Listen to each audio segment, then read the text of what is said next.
प्रिय छात्रों, आज हम लोग डिटरमिनेंट में कुछ और आगे का अध्ययन कर रहे हैं। देखिए, उप आव्यूह यानी सब मैट्रिक्स किसी दिए हुए आव्यूह की कुछ पंक्तियों अथवा कुछ स्तंभों अथवा कुछ पंक्तियों एवं कुछ स्तंभों को छोड़ने पर प्राप्त शेष आव्यूह को दिए हुए आव्यूह का उप आव्यूह कहते हैं, यानी सब मैट्रिक्स कहते हैं। यानी कोई मैट्रिक्स दे दी गई है, मान लीजिए कि ये एक मैट्रिक्स है 1 2 3 4 5 6 7 8 9, ये एक मैट्रिक्स दी गई।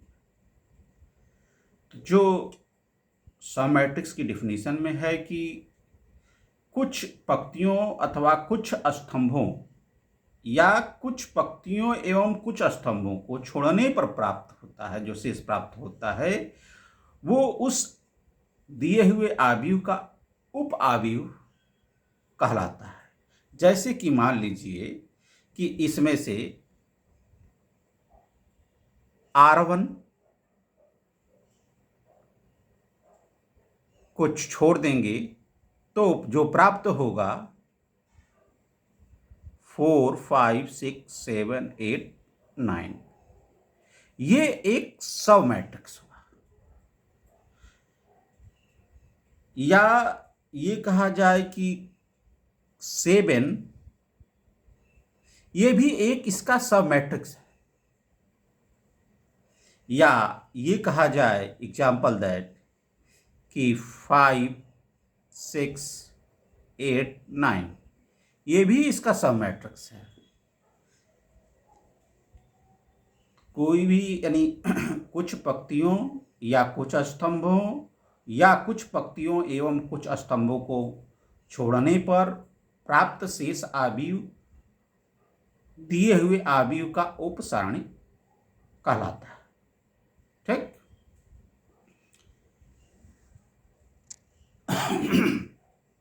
उप सारणिक यानी माइनर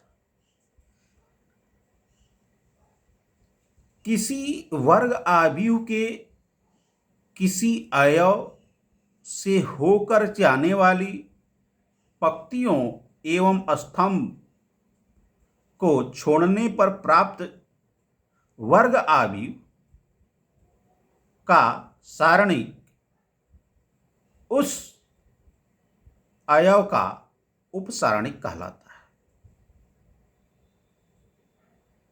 फिर से एक बार देख लें, किसी वर्ग आव्यूह के किसी अवयव से होकर जाने वाली पंक्ति अथवा स्तंभ को छोड़ने पर प्राप्त वर्ग आव्यूह का सारणिक उस अवयव का उपसारणिक कहलाता है। इसी बात को हम लोग दूसरे तरीके से कह सकते हैं। किसी वर्ग आव्यूह ए के अवयव aij का उपसारणिक mij उस वर्ग उप आव्यूह का सारणिक होता है जो ए की आवी पंक्ति एवं जे वे स्तंभ को छोड़ने पर प्राप्त होता है। एग्जाम्पल से समझते हैं। जैसे कि ये एग्जाम्पल दिया गया था कि 1 2 3 4 5 6 7 8 9 ठीक। तो यहाँ पे A11 का A11 कौन सा है? A11 वह एलिमेंट, इसका माइनर जो होगा पहला पंक्ति और पहला स्तंभ को छोड़ने के बाद जो प्राप्त होगा वही माइनर होगा। यानी M11 इजकल टू ऑफ 4 5 6 8 9। इस मान लीजिए कि इसका निकालना है आपको, यानी A22 कौन सा एलिमेंट है? 5 है। इसका हम लोग को माइनर निकालना है, तो यानी m22, तो ये वाली पंक्ति छूट जाएगी और ये वाला ठीक सामने छूट जाएगा। जो शेष बचा है वो उसका माइनर होगा, यानी 1379। जैसे मान लीजिए कि अब A23 का निकालना, A23 का ये 3 एलिमेंट होगा, इसका तीसरा अवयव 3 है, और इसका हमको मान लीजिए निकालना है, तो A23 का जो माइनर बराबर होगा, ये सामने छूट जाएगा और ये सामने, तो यानी 4 5 7 8। ठीक, अब देखते हैं सहगुणनखंड अथवा सहखंड यानी कोफैक्टर। कोफैक्टर किसी वर्ग आव्यूह A के अवयव Aij का सहखंड Cij equal to of -1 I + j into minor of Mij, जहां Mij अवयव Aij का उपसारणिक है। एग्जाम्पल दैट हम लोग देखते हैं कि एक मैट्रिक्स ले लिए 1 2 3 4 5 6 7 8 9। ठीक, तो हमको इसका कोफैक्टर ज्ञात करना है। तो कोफैक्टर ज्ञात करना है तो इसमें हमको A11 का कोफैक्टर ज्ञात करना है, यानी A11 का सहखंड C11 होगा इजकल टू ऑफ -1 के पावर ये 1 + 1 यानी 1 + 1 और माइनर यानी इसका जो उपसारणिक होगा 5 6 8 9। ठीक, यानी इसको हल कर देंगे तो ये आ जाएगा, ये +1 और ये जो हो जाएगा, इसको सॉल्व करेंगे तो 9 × 5 = 45 -8 × 48 यानी -3। इसका 1 का कोफैक्टर -3 होगा। ठीक, अब अगला एग्जाम्पल देखते हैं। अब A12 का सहखंड C12 -1 के पावर 1 + 2। अब देखिए इसको ठीक सामने, इसके ठीक सामने छोड़ देंगे तो ये आ जाएगा 4 6 7 9। तो ये हो जाएगा -1 और ये हो जाएगा 9 × 4 = 36 -6 × 7 = 42। ये हो जाएगा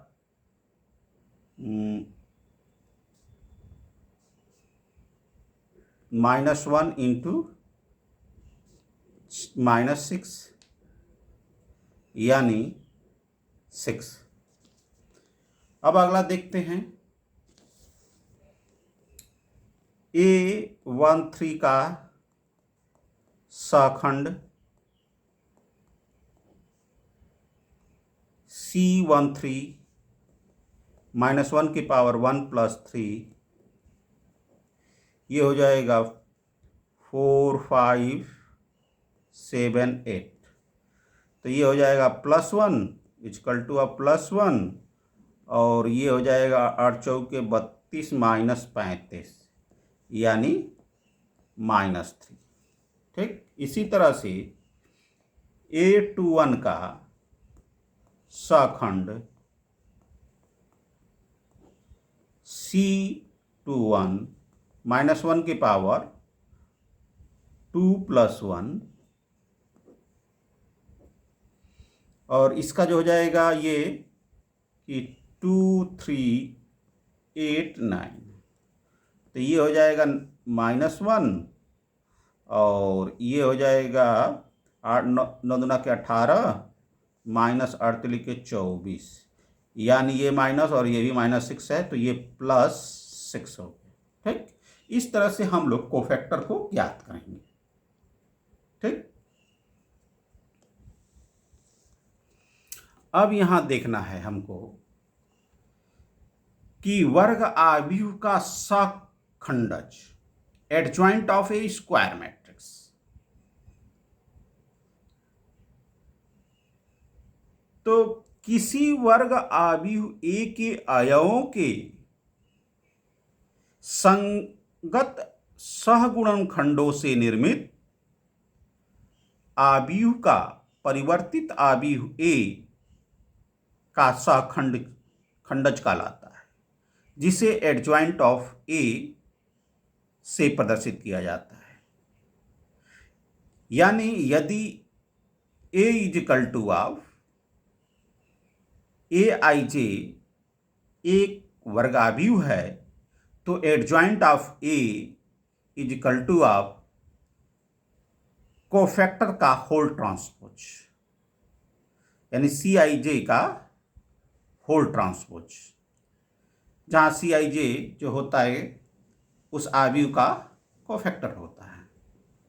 ठीक, अब एग्जाम्पल के थ्रू देखते हैं।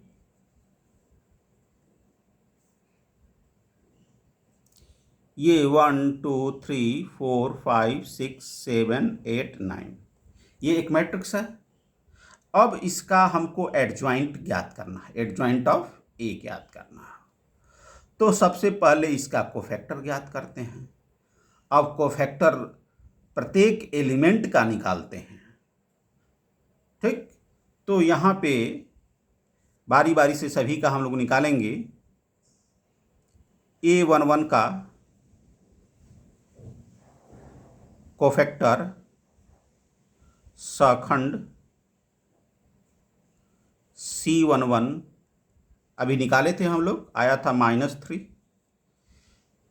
A12 का सखंड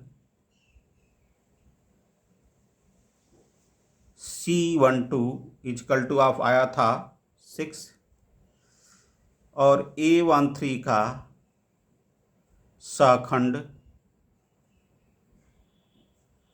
C13 का आया था -3, और अभी निकाले थे A21 का सखंड C21 का आया था 6। अब बाकी का निकालना अभी बाकी है, तो वो सभी का निकालते हैं। A22 का सखंड C22 इजकल टू ऑफ ये -1 की पावर 2 + 2 डिटरमिनेंट ऑफ, इसका निकालना है तो 1 3 7 8 नहीं 1 3 7 9, तो ये हो गया ये +1, और ये हो गया 9 - 7 × 21, यानी ये 9 2 11 2 और 1, ये -12 आ गया। A23 का सखंड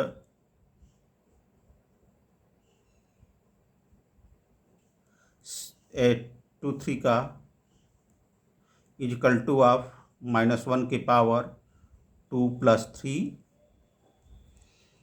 इसका हो जाएगा 1 2 7 8, तो ये हो गया -1, और ये 8 - 14, तो 8 - 14 यानी -6, यानी 6 हो गया।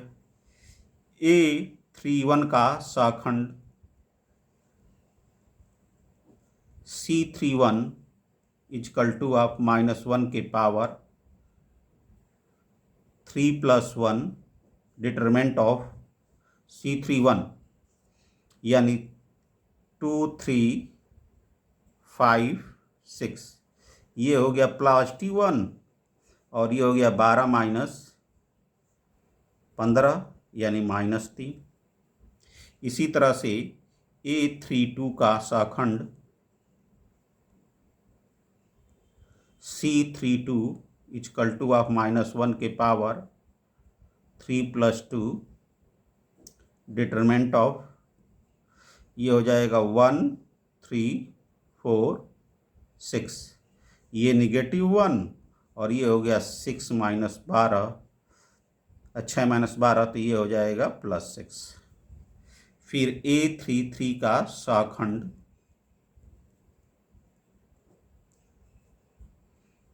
C33 यानी -1 के पावर, ये हो जाएगा 3 + 3 और ये हो जाएगा 1 2 4 5, यानी ये पॉजिटिव हो गया और ये हो गया 5 - +1 और ये हो गया 5 - 8 यानी -3। ठीक, तो हम लोगों को बताया गया कि adjoint of A equal to cofactor का होल ट्रांसपोज, ट्रांसपोज। तो देखिए A11 का सखंडज है -3, A12 का 6 है, A13 का -3 है और A21 का 6 है, A22 का -12 है और A23 का 6 है, A31 का -3 है, A32 का 6 है और A33 का -3 है। तो adjoint of A equal to आप जो कोफैक्टर का होल ट्रांसपोज, तो इजिकल टू आप फिर हम लिख सकते हैं imply that adjoint of A equal to, आप इसको ट्रांसपोज करके लिख देंगे। तो ट्रांसपोज करेंगे तो ये हो जाएगा -3, ये हो जाएगा 6, ये -3, ये हो जाएगा 6, ये -12, ये हो जाएगा 6, ये हो जाएगा -3, ये 6 और -3। ठीक है, अब कल हम लोग एक और एग्जाम्पल को, एडजॉइंट के और एग्जाम्पलों को हल करेंगे। धन्यवाद।